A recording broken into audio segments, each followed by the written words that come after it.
Come and behold him, born the King of ages. Oh, come, let us adore him. Oh, come, let us adore him. Oh, come, let us adore him, Christ the Lord. We begin our celebration in the name of the Father, and of the Son, and of the Holy Spirit. Amen. The grace of our Lord Jesus Christ, and the love of God, and the communion of the Holy Spirit be with you all. And with your spirit. Brothers and sisters, let us acknowledge our sins, and so prepare ourselves to celebrate the sacred mysteries. You are sent to heal the contrite of heart. Lord, have mercy. Lord, have mercy. You came to call sinners. Christ, have mercy. Christ, have mercy. You are seated at the right hand of the Father to intercede for us. Lord, have mercy. Lord, have mercy. May Almighty God have mercy on us, forgive us our sins, and bring us to everlasting life. Amen. Let us pray. Almighty ever-living God, who are pleased to shine forth with new light through the coming of your only begotten Son, grant, we pray, that just as he was pleased to share our bodily form through the childbearing of the Virgin Mary, so we too may one day merit to become companions in his kingdom of grace, who lives and reigns with you in the unity of the Holy Spirit, God, forever and ever. Amen. Please be seated. A reading from the first letter of St. John. Children, let no one deceive you. The person who acts in the righteousness is righteous, just as he is righteous. Whoever sins belongs to the devil, because the devil has sinned from the beginning. Indeed, the Son of God was revealed to destroy the works of the devil. No one who is begotten by God commits sin, because God's seed remains in him. He cannot sin because he is begotten by God. In this way, the children of God and the children of the devil are made plain. No one who fails to act in righteousness belongs to God, nor anyone who does not love his brother. The word of the Lord. Thanks be to God. All the ends of the earth have seen the saving power of God. All the ends of the earth have seen the saving power of God. Sing to the Lord a new song, for he has done wondrous deeds. His right hand has won victory for him, his holy arm. All the ends of the earth have seen the saving power of God. Let the sea and what fills it resound, the world and those who dwell in it. Let the rivers clap their hands, the mountains shout with them for joy before the Lord. All the ends of the earth have seen the saving power of God. The Lord comes, he comes to rule the earth. He will rule the world with justice and the people with equity. All the ends of the earth have seen the saving power of God. Please all stand.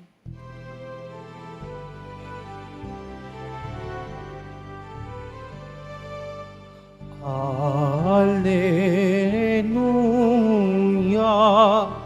alleluia,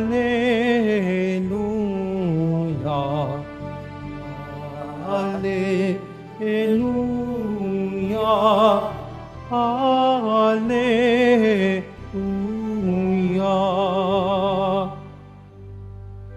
In times past, God spoke to our ancestors through the prophets in these last days. He has spoken to us through His Son. Hallelujah. Hallelujah.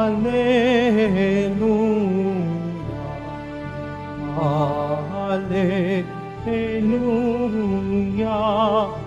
Hallelujah.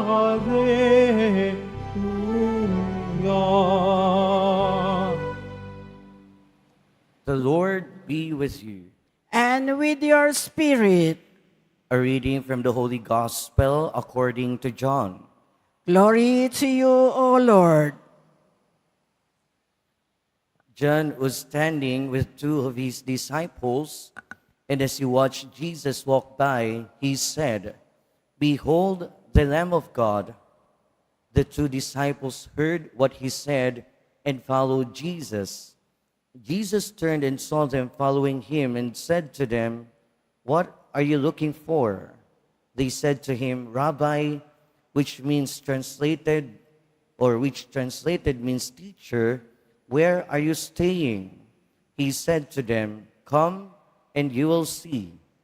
So they went and saw where he was staying, and they stayed with him that day. It was about 4 p.m. Andrew, the brother of Simon Peter, was one of the two, heard John and followed Jesus. He first found his own brother Simon and told him, "We have found the Messiah," which is translated Christ. Then he brought him to Jesus. Jesus looked at him and said, "You are Simon, the son of John, will be called Cephas," which is translated Peter. Brothers and sisters, the Gospel of the Lord. Praise to you, Lord Jesus Christ. Please be seated. Good morning, everyone, Good morning, Father. and welcome to the Minor Basilica and National Shrine of Jesus Nazareno. We have heard clearly on the first reading. By the end of the reading, the children of God and the children of the devil are made plain. No one who fails to act in righteousness belongs to God, nor anyone who does not love his brother. Sa Tagalog niyan, ang sino mang hindi gumagawa ng matuwid at hindi nagmamahal sa kanyang kapwa ay anak ng demonyo, anak ng dyablo. Plain na plain. Parang sinampal tayo ng katotohanan ngayon. Ang sino mang masama ay anak ng demonyo. So ang kabaliktaran, ang sino mang mabuti o gumagawa ng mabuti ay anak ng Diyos. Well, when we get baptized, when we were babies, we became sons and daughters of God. Pero ang pagiging tunay na anak ng Diyos, hindi nangyayari ng isang iglap. Nung tayo bininyagan, syempre tayo ay naging anak ng Diyos by the virtue of our baptism, pero ang tunay na pagiging anak ng Diyos ay hindi nangyayari overnight. Hindi nangyayari sa isang sandali lang, okay ka na, anak ka na ng Diyos. Well, in our gospel, nakita natin o narinig natin kung papaano yung proseso, paano maging anak ng Diyos. Nakita natin, or again, rather, narinig natin, in the gospel, binanggit pa nung nagsulat yung oras. It was 4 o'clock in the afternoon. And 4 o'clock in the afternoon, in the Jewish context, is very close to the next day. Anong oras ba yung next day ng mga Hudyo? 6 o'clock was the next day of the Jewish people. And so, the disciple or the writer of this gospel, malamang isa siya dun sa mga unang tinawag ng ating Panginoon, he remembered that day and that time, 4 o'clock. Bakit? Dahil doon nagsimula yung kanyang pagiging anak ng Diyos. Doon nagsimula yung pagbabago ng kanyang buhay. Dahil doon nagsimula yung kanyang pagsunod sa ating Panginoong Hesukristo.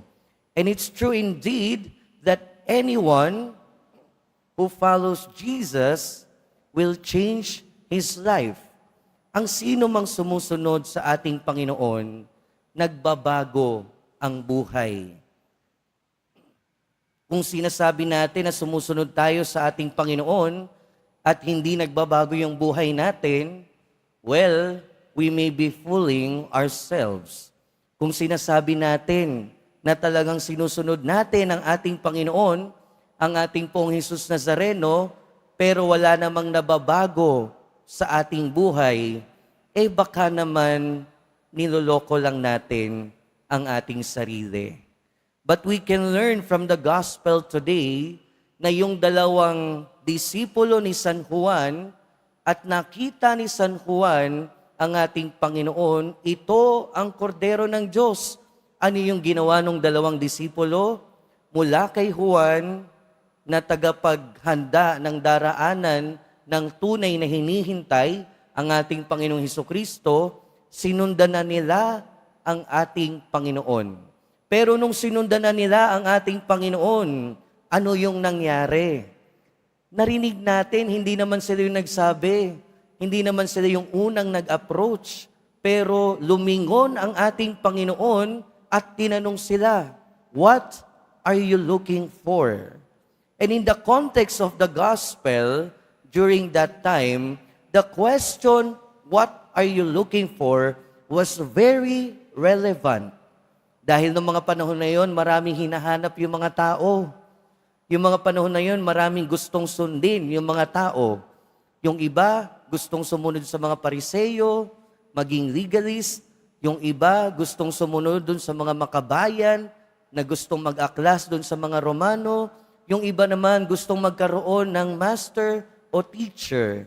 Kaya tinanong ni Jesus, "What are you looking for?"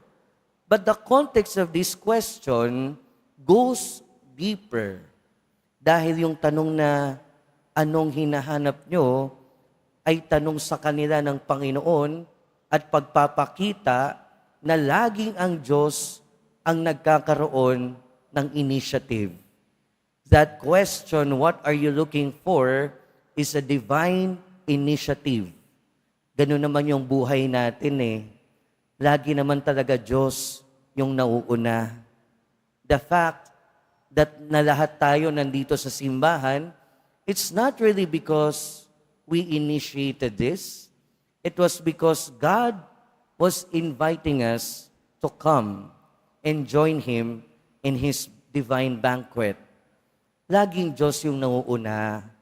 Pero lagi din nating tatandaan, kahit na Diyos yung laging nauuna sa pag-anyaya, nasa atin palagi yung sagot. Nasa atin palagi yung tugon. Diyos ang tumatawag, pero tayo lagi ang tumutugon. At sa bawat pagtugon natin, sinisimulan natin, pinalalalim natin ang ating ugnayan sa ating Panginoon. Kaya nga, ano yung sagot ng dalawang disipulo? Saan po kayo nakatira? Ibig sabihin nun, gusto nilang manatili, gusto nilang magstay, gusto nilang samahan ang ating Panginoon. Yung pagtatagpo na yon ay hindi lang nagkasalubong sila.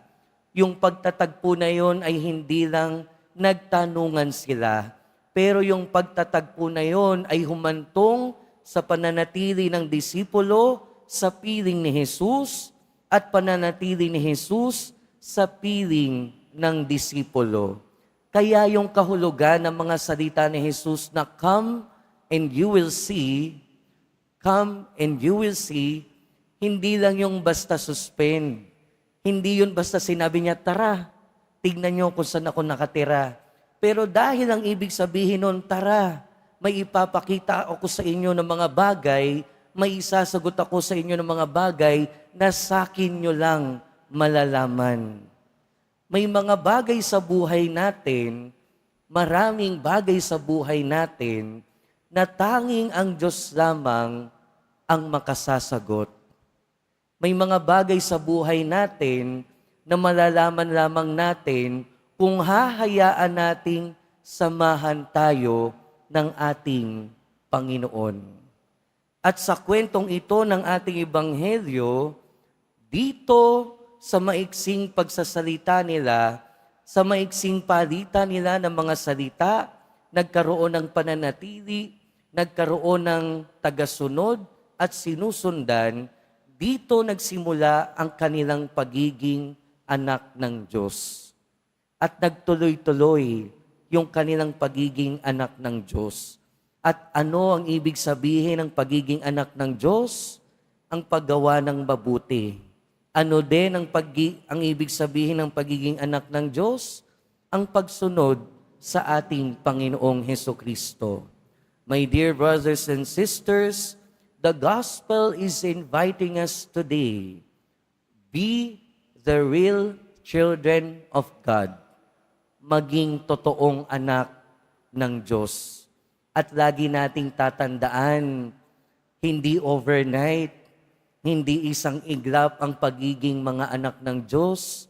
Dahil mangyayari lamang ito kung tayo ay nagkaroon ng tunay na pakikipagtagpo sa ating Panginoon at mula sa pakikipagtagpo na yon ay nagkakaroon ng pananatili. Sa pagkakaroon ng pananatili sa ating Panginoon ay nagkakaroon dapat ng pagsunod sa Kanya. At ang pagsunod sa ating Panginoon ay ang simula at pagpapatuloy ng pagiging anak ng Diyos. Nawa, lahat tayo ay maging mga tunay na anak ng Diyos. Amen. Please all stand.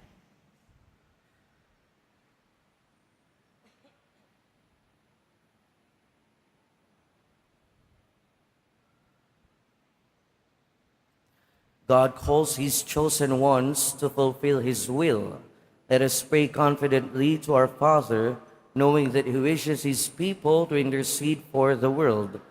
For every petition we shall say, Lord, help us to do your will. Lord, help us to do your will. That God may continue to call women and men of faith to serve as ministers in our local church. Let us pray to the Lord. Lord, help us to do your will. That our families and friends may respond fully to the call of our baptism and accept the grace to remain open to God's call to serve. Let us pray to the Lord. Lord, help us to do your will. That young people may persevere in hope, trusting in God's faithfulness to them as they search for deeper meaning in life. Let us pray to the Lord.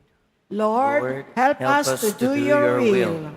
That the elderly, the lonely, and the sick may realize that God's work is being done in the circumstances of their lives. Let us pray to the Lord. Lord, help us to do your will. That the dead may rest in peace in the kingdom of heaven. Let us pray to the Lord. Lord, help us to do your will. God, our Creator, we thank you for the blessings of this day. Let our trust in you be manifested in our lives, that we may be free to respond to you with full hearts. We ask this through Christ our Lord. Amen. Please be seated.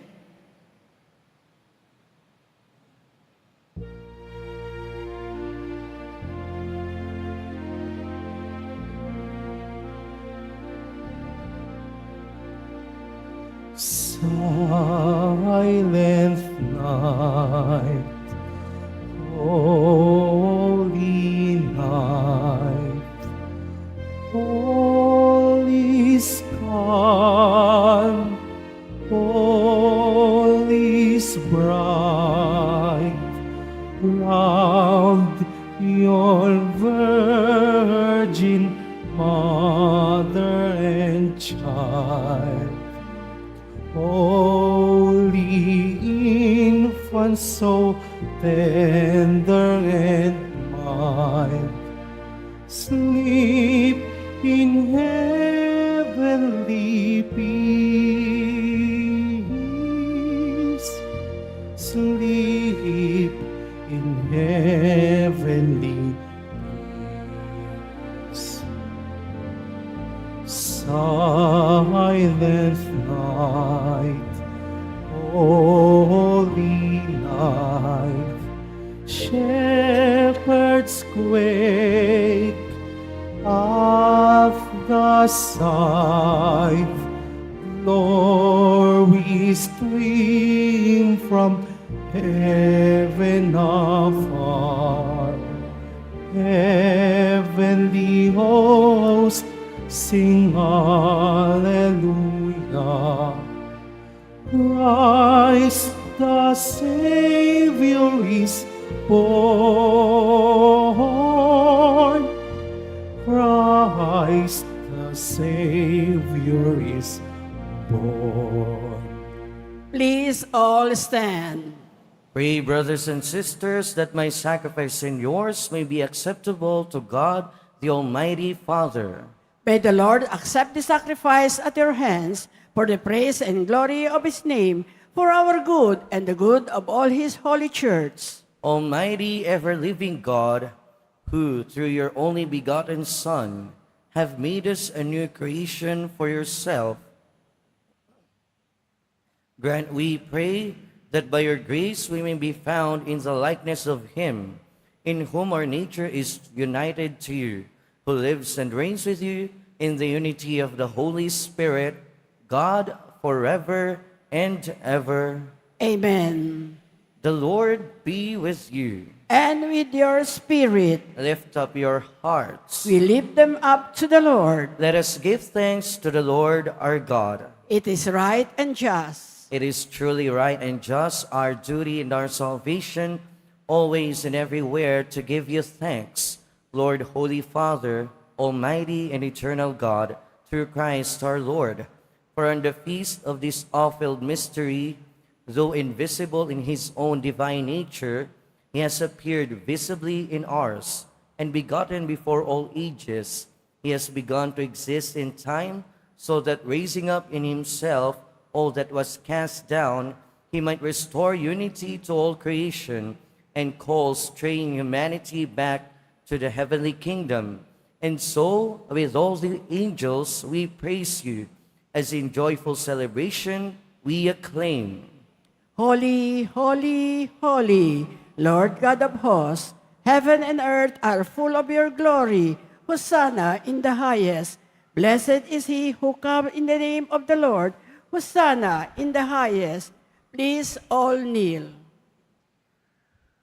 You are indeed holy, O Lord, the fount of all holiness. Make holy, therefore, these gifts, we pray, by sending down your Spirit upon them like the dewfall, so that they may become for us the body and blood of our Lord Jesus Christ. At the time he was betrayed and entered willingly into his passion, he took bread, and giving thanks, broke it, and gave it to his disciples, saying, "Take this, all of you, and eat of it, for this is my body, which will be given up for you."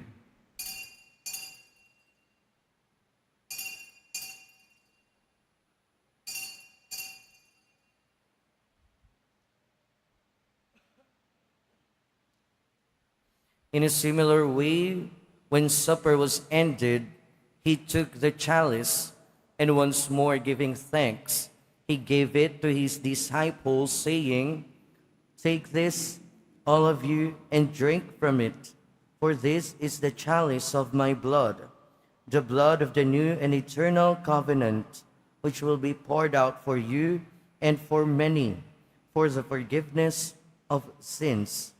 Do this in memory of me."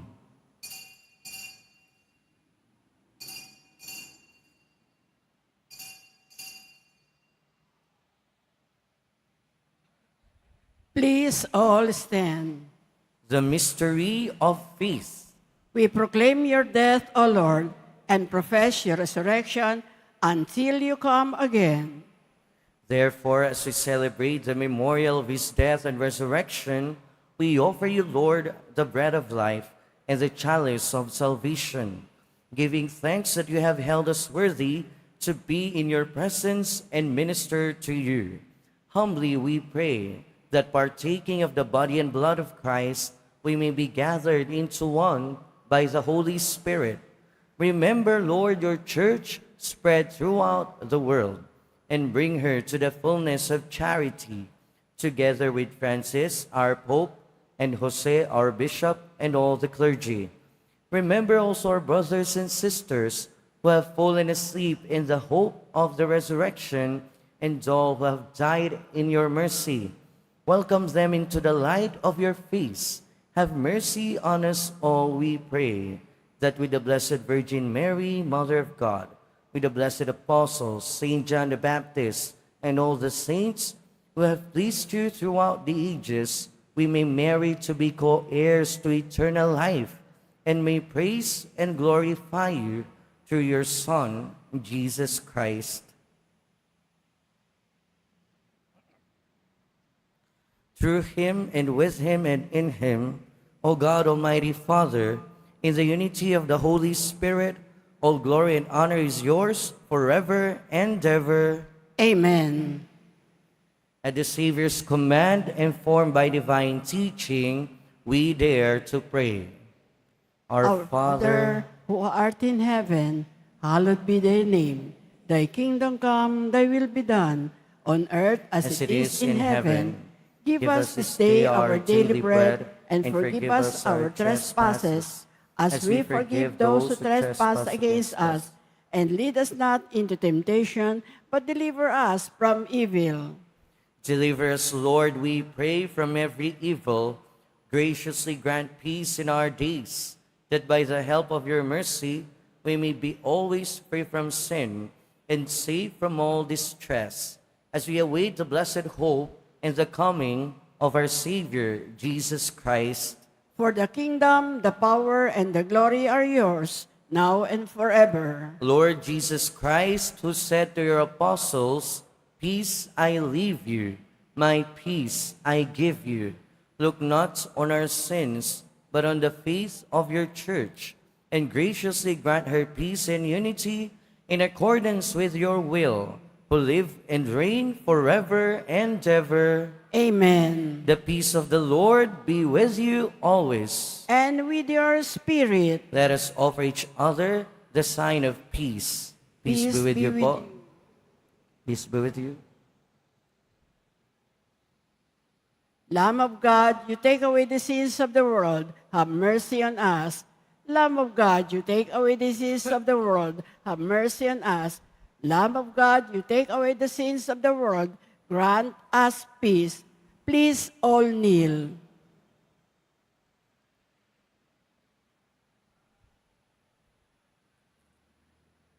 Behold the Lamb of God. Behold him who takes away the sins of the world. Blessed are those called to the supper of the Lamb. Lord, I am not worthy that you should enter under my roof, but only say the word, and my soul shall be healed.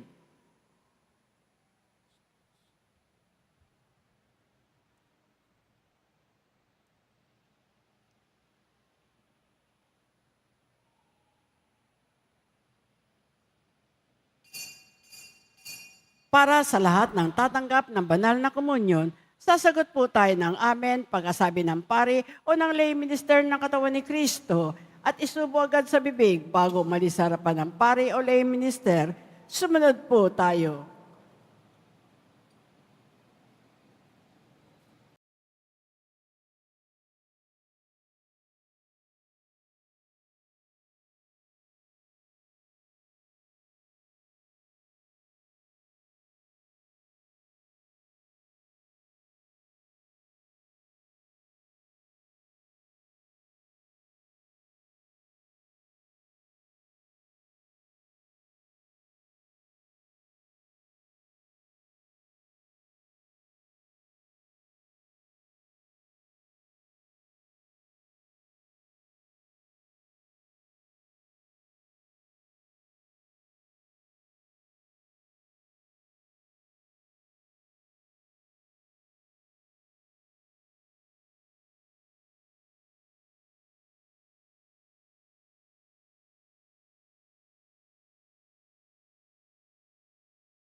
Tayo na po ang lahat. Let us pray. May your people, O Lord, whom you guide and sustain in many ways, experience both now and in the future the remedies which you bestow, that with the needed solace of things that pass away, they may strive with ever deepened trust for things eternal. Through Christ our Lord. Amen. The Lord be with you. And with your spirit. Blessed are you, O God, Father of our Lord Jesus Christ. You have given us your only Son to be our way to you. Make us follow him generously, faithfully, and lovingly. Merciful Jesus of Nazareth, you have revealed God's grace and unconditional love for us at the cross. You set your church in this world from which the true light would shine for all to see. Grant that we who enter this holy shrine may walk in your ways as disciples of justice, peace, mercy, and hope. We offer our prayers for the sick, the oppressed, the youth, and those in need most of your mercy. Hear our humble petitions. Bless these religious articles, that we may be fervent in prayer and charity. As we continue our journey as your pilgrim people here on earth, may we set our hearts on the road to heaven, our true home and reward, where you live and reign forever and ever. Amen. And may Almighty God bless you, the Father, the Son, and the Holy Spirit. Amen. Go in the peace of Jesus Nazareno. Thanks be to God.